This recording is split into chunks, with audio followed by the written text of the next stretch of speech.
Hello नमस्कार साथियों, आप सभी का बहुत बहुत स्वागत है हमारे चैनल स्टडी ग्रुप हिंदी में। तो मैं कंचन प्रभा आप सभी का बहुत स्वागत करती हूँ। तो पिछले वीडियो में हमने 15 तक इसकी जो डिटेल क्वेश्चन की श्रृंखला थी उसको करवा दिया था। इसके आगे का आज मैं करवा रही हूँ उसके आगे वाले क्वेश्चन। और जिन लोगों ने हमारे चैनल को सब्सक्राइब नहीं किया है तो एक बार चैनल को सब्सक्राइब कर लें। और जिन लोगों को जहाँ भी कहीं डाउट होता है आपको, वो आप सभी लोग, आपसे प्रार्थना है कि एक बार कमेंट करके हमको ज़रूर बताएं। और ये भी बताएं कि आपको डिटेल क्वेश्चन ज़्यादा चाहिए या फिर जो जैसे हम दूसरी जो श्रृंखला चल रही है हमारी क्वेश्चन श्रृंखला टेस्ट सीरीज़ उसको करवाएं, या फिर डिटेल वीडियो आपके लिए, वो डिटेल क्वेश्चन जो करवा रही हूँ वो ज़्यादा आपके लिए अच्छे हैं। तो एक बार हमें कमेंट करके ज़रूर बता दें। तो आज चलिए नेक्स्ट क्वेश्चन है, नारी का आकर्षण पुरुष को पुरुष बनाता है तो क्या उसका आकर्षण गौतम बुद्ध बनाता है? ये कथन हमको बताना है किस नाटक का है। तो देखते हैं इसका जो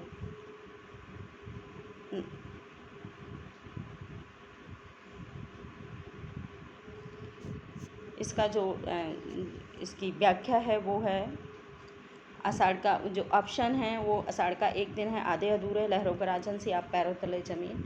तो ये इसका आंसर है वो है लहरों के राजहंस। मोहन राकेश के द्वारा लिखा हुआ ये एक प्रसिद्ध नाटक है वह लहरों के राजहंस, उसी का ये कथन है। कथन में बताया है, नारी का आकर्षण बुद्ध बनाता है, नारी का आकर्षण भगवान पुरुष को पुरुष बनाता है तो क्या उसका आकर्षण महात्मा बुद्ध बना सकता है? ये कथन मोहन राकेश के नाटक लहरों के राजहंस की पंक्ति हैं, उनका कथन है। ये बहुत ही इम्पोर्टेंट, स्टार्ट लगा लेना आप सभी लोग, बहुत इम्पोर्टेंट पंक्ति हैं। दूसरा भी इसमें है, मैं पूछती हूँ कि भावना में भाव का वर्ण क्या होता है, उससे जीवन की जो आवश्यकता है किस तरह पूरी होती हैं। ये कथन है, ये आषाढ़ का एक दिन मोहन राकेश का ये है नाटक, उसका है। इसके साथ ही जो दूसरा हमारा है वो है रबड़ स्टैम्प के माने क्या हैं, क्या होते हैं? एक अधिकार, एक रुतबा, एक इज्जत, यही ना। ये आधे अधूरे का है। आधे अधूरे इनका एक बहुत ही प्रसिद्ध नाटक है, बहुत बार आता है। इसके जो पात्र हैं वो भी आते हैं, इसकी पंक्तियाँ भी आती हैं। और ये इसमें एक सावित्री नाम की जो महिला है उसके बारे में लिखा है। अतृप्त महिला जो होती है उसमें सावित्री को अतृप्त महिला के विषय में, और उसको हर जगह बहुत लोगों को के संबंध में आती है, उसको तृप्ति नहीं मिलती है। इसी के विषय में ये जो नाटक है आधे अधूरे उसका बताया हुआ है। इसके साथ ही जो दूसरा है, वहम का भी कोई इलाज होता है। ये बहुत इम्पोर्टेंट लाइन है, वहम का भी कोई इलाज होता है। ये पैरों तले ज़मीन मोहन राकेश का लास्ट अंतिम नाटक माना जाता है। ये पंक्ति उसकी हैं। दूसरा नेक्स्ट क्वेश्चन है, वट वृक्ष की छाया। ये हमको बताना है कि वट वृक्ष की जो छाया कृति है वो किसकी है और किसके विषय में, किसकी स्मृति में ये सुरक्षित रखने के लिए लिखी गई है। तो ये है कि ये किसके विषय में लिखा गया है और किसने लिखी है। तो ये वट वृक्ष की छाया अमृतलाल नागर के लिए लिखा गया है, उनके बेटे कुमुद नागर ने लिखा है, उनकी स्मृतियों को उसमें रखा है उन्होंने, वट वृक्ष की छाया। इसके साथ ही जो दूसरा है, मेरा हमसफ़र, ये कमलेश्वर का है। मेरा हमसफ़र, ये इसकी व्याख्या है, मेरा हमसफ़र। और ये कमलेश्वर का है, उनकी जो पत्नी हैं गायत्री कमलेश्वर, उन्होंने उनके विषय में लिखा है, उनकी यादों को लिखा है, उनकी यादों में लिखी गई कृति है। इसके साथ ही जो इम्पोर्टेंट कृति है वो है दिल उदान, वो व्योमकेश दरवेश, बहुत ही इम्पोर्टेंट रचना है ये। व्योमकेश दरवेश बहुत बार एग्ज़ाम में आती है, टीजीटी के या फिर एंटी ग्रेड नेट सब में बहुत बार पूछा गई है, बहुत फेमस रचना है। तो ये विश्वनाथ त्रिपाठी के द्वारा लिखी गई है, हजारी प्रसाद के विषय में इसमें बताया गया है। इसके साथ ही नेक्स्ट दूसरी है, राई मासूम रजा द्वारा रचित उपन्यास नहीं है। हमको जो राई मासूम रजा के जो उपन्यास हैं उनको चिन्हित करना है, उनको बताना है। टोपी शुक्ला टोपी शुक्ला उपन्यास हमारा राही मासूम रजा का है। दिल एक सादा कागज़ राही मासूम रजा का है। कटरा भी अर्जू राही मासूम रजा का है। और नहीं है वो है ये समर शेष, ये विवेकी राय का है। ये एक सॉरी समर शेष विवेकी राय द्वारा लिखा हुआ है। ये एक ललित निबंधकार माने जाते हैं। ललित निबंधकार के लिए फेमस हैं विवेकी राय। निबंधकार के लिए फेमस हैं विवेकी राय। इनका है समरशेष, इनका जो उपन्यास है समरशेष है, पुरुष पुराण है, श्वेत पत्र है, सोना माटी है, मंगल भवन है, ग्रामम नमामि ग्रामम है, अमंगलहारी है, तहरी पार है इत्यादि विवेकी राय के एक फेमस उपन्यास हैं। आप लोग सभी याद रख लें, इन्हें नोट कर लें।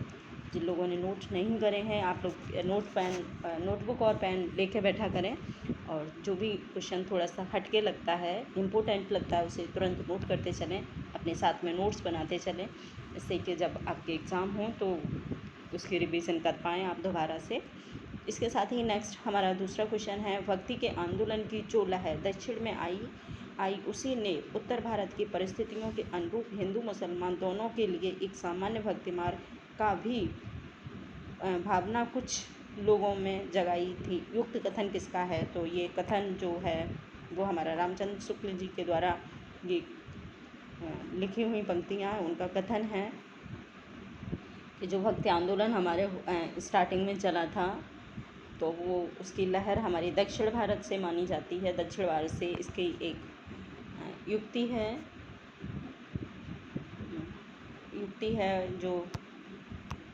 है द्राविड़ उपजी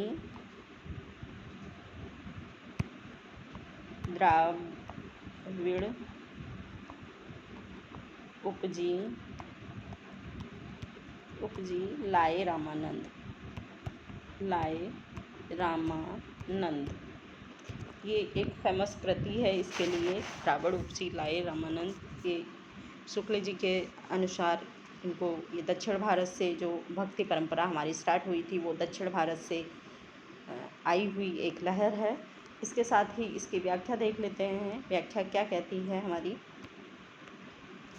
व्याख्या कहती है कि जो भक्ति के आंदोलन की जो कुछ लोगों की जो ये हमने ऊपर पंक्तियाँ बताई थी तो ये आचार्य रामचंद्र शुक्ल के द्वारा लिखी हुई हैं। इसके साथ ही जो हजारी प्रसाद का भी एक कथन है, उनका भी मानना है, उनका कथन है कि यहाँ भी साधारण जनता के भीतर जो धर्म भावना वर्तमान थी उसे शास्त्र की उंगली पकड़कर अपने को शक्तिशाली रूप में प्रकट किया है। और जो हजारी प्रसाद हैं वो ये इस बात को नहीं मानते हैं। वो कहते हैं कि नहीं, कि जो भक्ति परंपरा जो थी वो हमारी यहीं के द्वारा जनता के द्वारा जो उत्पन्न जो धार्मिक ग्रंथ थे उनके द्वारा ही हमारे को मतलब हमारी जो जनता है उनमें उत्पन्न हुई थी, उन्हीं से उत्पन्न हुई थी शास्त्रों से। और इसमें जो द्राविड़ का जो इन्होंने दक्षिण भारत का जो व्याख्या की है वो उनके अनुसार ये नहीं मानते हैं कि वो दक्षिण भारत से हमारी भक्ति परंपरा स्टार्ट हुई थी। उनका मानना है कि नहीं, हमारे यहाँ जो शास्त्र लिखे गए थे उन्हीं से इसकी परंपरा की शुरुआत हुई, उन्हीं से जनता में इसकी मतलब स्टार्टिंग हुई थी। इसके साथ ही नेक्स्ट हमारा दूसरा क्वेश्चन है, निम्नलिखित में से कौन सी पश्चिमी विचारक 20वीं सदी में मौजूद नहीं थे? जो हमारी भारतीय काव्यशास्त्र है वो दो भागों में बांटा गया है। वो भारतीय काव्यशास्त्र नहीं, सॉरी, हमारा हिंदी काव्यशास्त्र दो भागों में बांटा गया है। एक पाश्चात्य काव्यशास्त्र और दूसरा है हमारा भारतीय काव्यशास्त्र। तो जब हम डिटेल वीडियो करवाएंगे काव्यशास्त्र पर तो उसके विषय में मैं अच्छे से समझाऊंगी आप सभी को। तो इसमें ये बताना है कि जो पाश्चात्य काव्यशास्त्र हैं वो 20वीं सदी का कौन है। आइए, रिचर्ड 20वीं सदी के हैं, Samuel Taylor Coleridge, Benedict Croce और सिगमंड फ्राइड। तो इसका एक बार डिटेल देख लेते हैं। रिचर्ड 1893 से 1979 तक 20वीं सदी के हैं, और सैमुअल टेलर कॉलरिज 1772 से 1834 19वीं सदी के माने गए हैं। ये बेनेडिक्ट क्रोचे ये 1866 और 1952 के बीच के हैं। सिगमंड फ्राइड 1865 से 1939 तक इनका जो जीवन काल है, इनकी जो जो समय सीमा है वो 19वीं 20वीं सदी के हैं, तो नहीं है, वो हैं कॉलरिज। आप सभी लोग याद रख लें, कॉलरिज बीच का, सॉरी।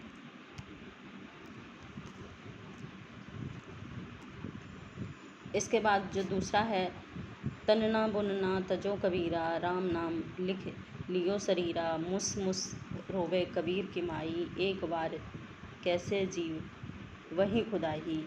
उपयुक्त काव्य पंक्तियों, उपयुक्त मुसमुस काव्य का भावार्थ हमको बताना है। और तो ये जो पंक्तियाँ हैं कबीरदास जी की हैं, तनना बुनना तजो कबीरा, उसके बारे में है। और जो हमको भावार्थ बताना है वो बताना है कि मुसमुस का भावार्थ क्या है। तो मुसमुस का भावार्थ है, मुसमुस का अर्थ है मन ही मन में रोना, सिसक सिसक के रोना, दहाड़ मार के रोना नहीं है। और इसके बाद किसी गुण कथन को करते हुए रोना नहीं है। जो सही है वो ये दो हैं। इसके साथ ही नेक्स्ट हमारा दूसरा क्वेश्चन है, इसकी डिटेल देखना चाहें तो देख सकते हैं। तन्ना बुन्ना जीव ही खुदा ही कबीर दास का द्वारा लिखित पद है। इसमें आए हुए मुसमुस शब्द का भावार्थ है मन ही मन और सिसक सिसक के रोना।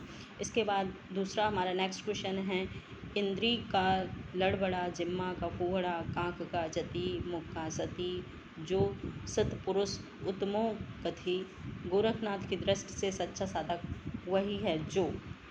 ये नाथपंथ जो हमारा स्टार्ट हुआ था, नाथपंथ जो गोरखनाथ के द्वारा चलाया गया था, एक संप्रदाय, नाथ संप्रदाय, उसी के बारे में है।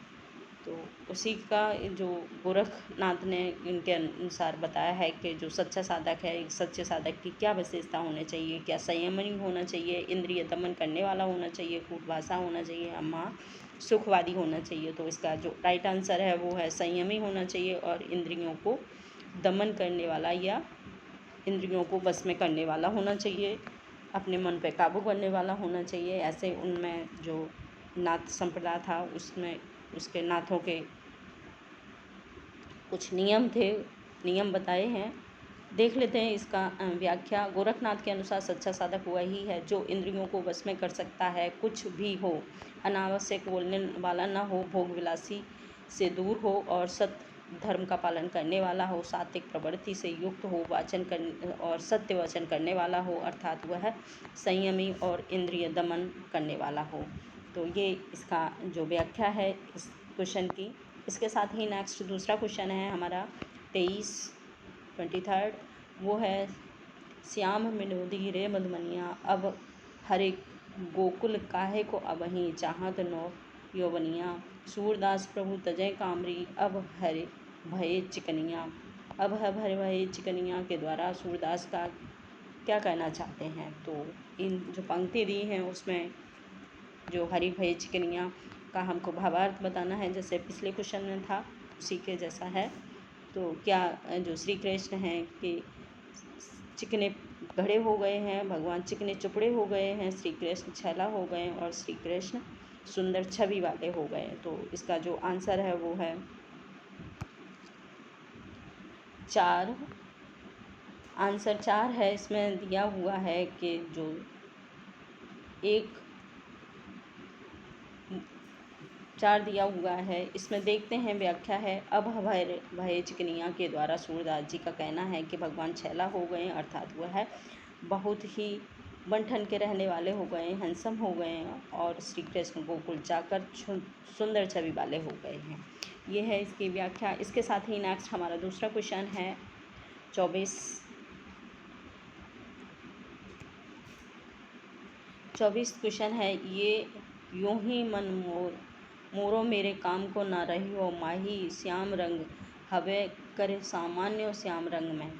उपयुक्त काव्य पंक्तियों में कोई गोपी या भक्त कहना क्या चाहता है, क्या कहना चाहता है कि जो पंक्ति दी हैं उसमें हमको बताना है कि इसका भावार्थ क्या है या क्या इस पंक्तियों के भाव हैं। तो आंसर है इसका कि भगवान कृष्ण के रंग में रंग कर मेरा तो रंग काला हो गया है, ये नहीं है, मेरा रंग पहले से भी काला हो गया, इसलिए भगवान कृष्ण में मिल गया, ये भी नहीं है। इसके साथ दूसरा है हमारा थर्ड जो ऑप्शन है वो है श्री कृष्ण के रंग में रंग कर मेरा मन उन्हीं के जैसा हो गया, यही है हमारा आंसर है। मेरा मन भगवान कृष्ण के बस में हो गया है, तो यही हमारा इसका जो आंसर है वो यही है कि हमारा जो मन है वो भगवान कृष्ण के रंग में रंग चुका है, उनके जैसा हो गया है और उनके अलावा और कुछ नहीं सोच पाता है। इसके साथ ही नेक्स्ट हमारा दूसरा क्वेश्चन है 25। रीतकालीन आचार्यों की 3 श्रेणियां हैं। जो हमारे रीतकाल में जो आचार्य हुए थे उनको, जो रीतकालीन कवि थे उनको 3 भागों में बांटा गया है। एक है उद्भाव आचार्य, दूसरा है व्याख्याता आचार्य, तीसरा है कवि शिक्षक। उद्गाता वाला जो है वो आंसर इसका सही नहीं है, ये नहीं है उनमें। ये 3 प्रकार के जो कवि हैं वो रीतकालीन कवियों में माने गए हैं, रीतकालीन कवियों की श्रेणी में रखे गए हैं। अब देख लेते हैं इसकी व्याख्या क्या कहती है। व्याख्या कहती है कि रीतकालीन आचार्यों को 3 श्रेणियों में निम्नलिखित प्रकार से रखा गया है। उद्भाव आचार्य वो थे उद्भव उत्पत्ति करने वाले, यानी कि जो ग्रंथों को लिखने वाले, उनको उद्भव आचार्य कहा गया है। दूसरा है व्याख्याता, उन ग्रंथों की व्याख्या करने वालों को व्याख्याता आचार्य कहा गया है। और कवि शिक्षक जो तीसरे हैं वो हैं कवि शिक्षक तथा कवि के रूप में शिक्षक का ही दायित्व निभाने वालों को कवि शिक्षक की श्रेणी में रखा गया है। इसके साथ ही नेक्स्ट हमारा दूसरा क्वेश्चन है रास पंचाध्यायी की क्या प्रमुख विशेषता हैं। तो नंददास द्वारा लिखी हुई हमारी एक बहुत ही फेमस रचना है रास पंचाध्यायी, आप सभी लोग जानते होंगे। रास पंचाध्यायी की हमको उसकी विशेषता बताना है। यह रोला छंद में लिखी गई है, बिल्कुल सही बात है। इसमें कृष्ण की रामलीला का विस्तार के साथ वर्णन किया गया है, ये भी सही है। ये भी सही है, ये भी सही है। इसके साथ ही इसमें दूसरा पॉइंट है, इसमें अनुप्रासयुक्त साहित्य की भाषा का प्रयोग किया गया है, तो ये भी सही है क्योंकि इसमें अलंकार अनुप्रास युक्त जो भाषा है उसका प्रयोग हुआ है। तो ये तीनों इसकी विशेषताएं हैं। इसके साथ ही नेक्स्ट हमारा दूसरा क्वेश्चन है, इसकी और ये भी व्याख्या भी एक बार देख लेते हैं। रास पंचाध्यायी नंददास की रचना है। इसकी जो विशेषताएं वो हैं, ये रोला छंद में लिखी गई है। इसमें कृष्ण की रासलीला का विस्तार से वर्णन किया गया है। इसमें अनुप्रास साहित्य का भाषा का प्रयोग किया गया है। अनुप्रास और चुने हुए संस्कृत पद विन्यास आदि नंददास की रचना में पूर्ण रूप से पाए जाते हैं। तो ये तीनों ही इनकी जो रचना की विशेषताएं हैं वो महत्वपूर्ण रचना की विशेषताएं हैं। इसके साथ ही नेक्स्ट हमारा लास्ट क्वेश्चन है, वो है सूरदास के बारे में आचार्य रामचंद्र शुक्ल द्वारा लिखित कौन से कथन सही हैं। तो ये हमको बताना है कि कौन सा कथन सही। ऑप्शन है इसके, उन्होंने विठलनाथ की आज्ञा से श्रीमद् भागवत की कथा को पदों में गाया था, क्या ये सही है। दूसरा है कि उन्होंने भागवत के 10वें स्कंद की जो कथा थी वो इतिवृत्त रूप में कही है। इसके साथ ही नेक्स्ट दूसरे क्वेश्चन है, वो ऑप्शन है हमारा दूसरा ऑप्शन कहता है कि उन्होंने भिन्न भिन्न लीलाओं का अत्यंत मधुर और मनोहर पदों में गाया है। उनके पद अत्यंत ही प्रलग्भ और काव्यपूर्ण थे। ये हमको इसमें बताना है कि इसमें जो रामचंद्र शुक्ल हैं वो इनको क्या मानते हैं उनके अनुसार। तो इसकी व्याख्या कहती है कि आचार्य रामचंद्र शुक्ल ने हिंदी साहित्य का इतिहास में सूरदास के संबंध में कहा है। उनके जो इतिहास ग्रंथ है हिंदी साहित्य का इतिहास, उसमें इन्होंने सूरदास के विषय में कहा है कि सूरदास ने भागवत के 10वें स्कंद की कथा इतिवृत्त रूप में कह दी है और उन्होंने भिन्न भिन्न लीलाओं को अत्यंत मधुर और मनोहर ढंग से गाया है। उनके पद अत्यंत ही प्रलग्ध और काव्यपूर्ण हैं कि वे आगे होने वाले कवियों को श्रृंगार और वात्सल्य की उद्युक्ति सूरदास की झूठी सी जान पड़ती है। ये कथन बहुत ही इतनी लाइन बहुत ही इम्पोर्टेंट है कि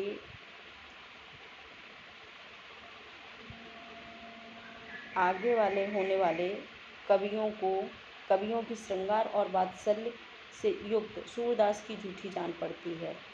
ये कथन बहुत बार एग्ज़ाम में आता है कि ये किसका कथन है कि जो श्रृंगार और वात्सल्य का जो रचना है वो सूरदास की झूठी सी जान पड़ती है। ये